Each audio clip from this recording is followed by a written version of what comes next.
1 Corinthians 12. Now concerning spiritual gifts, brethren, I do not want you to be unaware. You know that when you were pagans, you were led astray to the mute idols, however you were led. Therefore I make known to you that no one speaking by the Spirit of God says Jesus is accursed, and no one can say Jesus is Lord except by the Holy Spirit. Now there are varieties of gifts, but the same Spirit, and there are varieties of ministries, and the same Lord.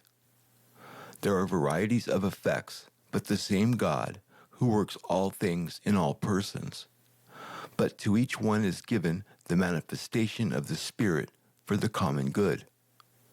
For to one is given the word of wisdom through the Spirit, and to another the word of knowledge according to the same Spirit. To another faith by the same Spirit, and to another gifts of healing by the one Spirit, and to another the effecting of miracles, and to another prophecy, and to another the distinguishing of spirits, to another various kinds of tongues, and to another the interpretation of tongues. But one and the same Spirit works all these things, distributing to each one individually just as he wills. For even as the body is one, and yet has many members, and all the members of the body, though they are many, are one body, so also is Christ. For by one Spirit we were all baptized into one body, whether Jews or Greeks, whether slaves or free, and we were all made to drink of one Spirit. For the body is not one member but many. If the foot says, because I am not a hand, I am not part of the body, it is not for this reason any the less a part of the body. And if the ear says, because I am not an eye, I am not a part of the body, it is not for this reason any the less a part of the body. If the whole body were an eye, where would the hearing be? If the whole body were hearing, where would the sense of smell be? But now God has placed the members, each one of them, in the body, just as he desired.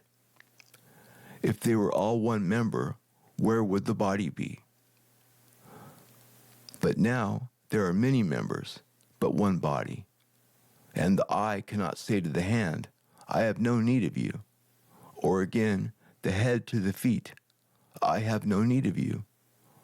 On the contrary, it is much truer that the members of the body which seem to be weaker are necessary, and those members of the body which we deem less honorable, on these we bestow more abundant honor.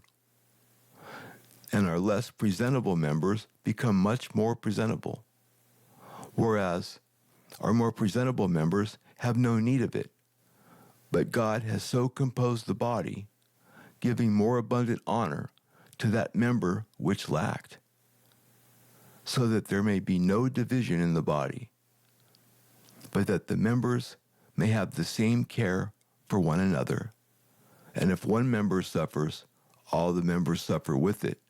If one member is honored, all the members rejoice with it. Now you are Christ's body, and individually members of it. And God has appointed in the church first apostles, second prophets, third teachers, then miracles, then gifts of healings, helps, administrations, various kinds of tongues. All are not apostles, are they?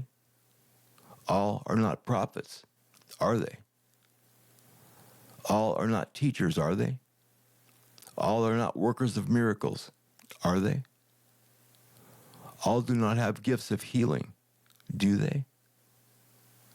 All do not speak with tongues, do they?